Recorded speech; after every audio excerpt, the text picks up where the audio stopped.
Today, we're taking a deep dive into one of the most familiar, yet seriously misunderstood, creatures of the night. You've definitely seen this face before, right? Caught in a flashlight beam, looking just a little bit guilty. But there's so much more going on behind that famous mask. We're talking about a story of wild intelligence, incredible adaptation, and a way of sensing the world that is just completely different from ours. So let's get into it.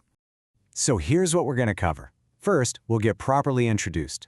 Then, we'll explore their amazing world of sensation. We'll also look at how they're built for pretty much any challenge, dig into their surprisingly complicated social lives, and finally, see how it all comes together to make them, well, the ultimate survivors. All right, first things first. Let's get the names right, because, what do you actually call them? So, a male is a boar and a female is a sow. The babies? They're called kits. Super cute. And if you happen to see a whole bunch of them together, maybe around a dumpster or something, that's called a gaze of raccoons. Kind of a fancy name for an animal we usually see causing a bit of a mess, right? And hey, even the name raccoon tells you almost everything you need to know. It actually comes from a Powhatan word, a raccoonum. And you know what that means? One who scratches with its hands. It's so perfect because, as you're about to find out, those hands, they're basically a superpower. So that brings us to their most important sense. And you might think it's sight or maybe hearing, but nope. For a raccoon, everything, and I mean everything, is about touch. And this is where it gets absolutely wild.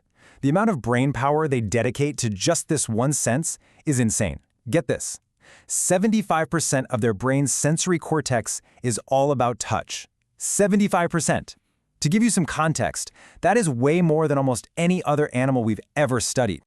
Yeah, this quote just hits the nail on the head. Their front paws are so incredibly sensitive, they're packed with these receptors that let them build a 3D picture of an object in their mind without ever having to look at it. They could be underwater, in total darkness, and they'd know exactly what they're holding. They are quite literally seeing with their hands.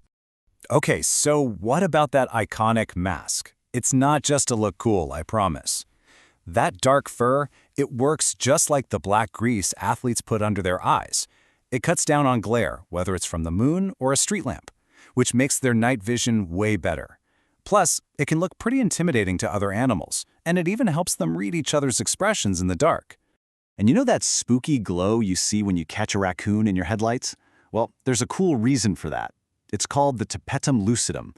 It's basically a little mirror behind their retina.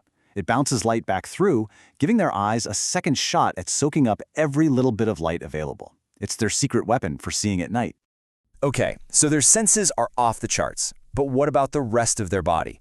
Let's check out how these critters are physically built to handle just about anything. All right, back to those incredible paws. Think of them like a little multi-tool. They've got 5 long, super-sensitive fingers that can grab and twist anything, from a tiny crayfish to a tricky doorknob. And those claws that don't pull back in, they're perfect for getting a solid grip when they're climbing.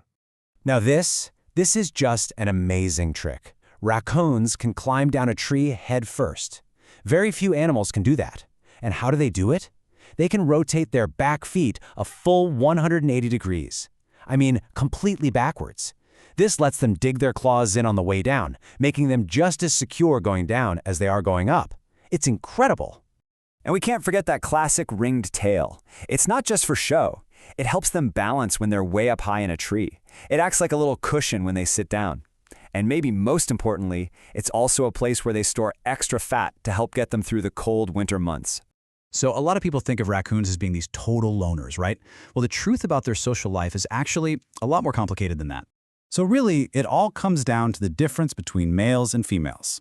The males, or boars, will have multiple partners and have absolutely nothing to do with raising the kids. They might even hang out in little bachelor groups to defend their turf. The females, or sows, are a different story. They're much more selective, usually sticking with one mate, and they are total single moms, raising the kits all by themselves. And those baby raccoons, the kits, are born completely helpless. They're blind and deaf at first. Their eyes won't even open for 3 or 4 weeks. And it's not until they're almost 2 months old that they start peeking out of the den. After that, they stick with mom for several months, and she teaches them everything: how to find food, how to climb, all the essential life skills. You probably wouldn't think it, but these guys are surprisingly chatty. Raccoons have a huge vocabulary, with over 50 different sounds they use to talk to each other. They can communicate everything from back off to hey kids, where are you? You'll hear growls, hisses, even screams, but also really soft chirps and purrs. Okay, so let's put all the pieces together now. How does all of this make the raccoon one of the most successful, adaptable animals on the planet? A huge piece of the puzzle is their diet. They are not picky eaters at all. As true omnivores, they'll eat just about anything they can get their paws on. A typical diet is something like 40% bugs and worms, 33% plants, and 27% small critters like frogs. Basically, if it's there, they'll eat it. And that's the key, right? That flexibility. In the spring and summer, it's all about fish, bugs, and berries. In the fall, they switch over and pack in the acorns and nuts. And when they move into our cities, well, they quickly figure out that our garbage cans and pet food bowls are basically an all-you-can-eat buffet that's open 24/7. So how do they handle winter? Well, they don't truly hibernate. They use something called torpor. It's kind of like hibernation light. They just slow their whole system way, way down and can chill in their dens for weeks, just living off the body fat they packed on in the fall. But if a warmish day pops up, they're not afraid to wander out and grab a quick snack. And this incredible adaptability goes for their housing too. All a raccoon really needs is some water and a safe place to crash. It doesn't matter if it's a hollow log in the middle of a forest, a spot in a marsh, or, the attic of your house. If they can get in, they will absolutely make themselves at home. So when you add it all up, those super sensitive hands, the amazing night vision, their eat-anything diet, and their surprisingly complex social structure, you get a true master of survival. And their incredible success really makes you wonder, doesn't it? In a world that's changing so fast, what can this clever, curious, masked bandit teach all of us about the art of adaptation?